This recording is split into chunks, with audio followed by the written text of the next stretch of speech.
एकनाथ, गंगूबाई, संभाजी शिंदे.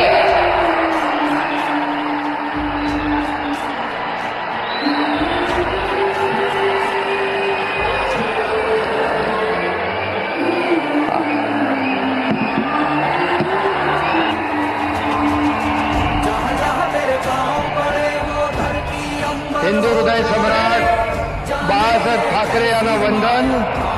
गुरुवर्य धर्मवीर आनंद दिघे साहेबांचं स्मरण आणि देशाचे कर्तबगार आणि लोकप्रिय प्रधानमंत्री नरेंद्र मोदीजी व देशाचे कणखर गृहमंत्री अमितभाई शाह यांच्या भक्कम पाठिंब्याने, आशीर्वादाने तसेच राज्यातील 13 कोटी जनतेच्या आशीर्वादाने मी एकनाथ, गंगूबाई, संभाजी शिंदे, ईश्वर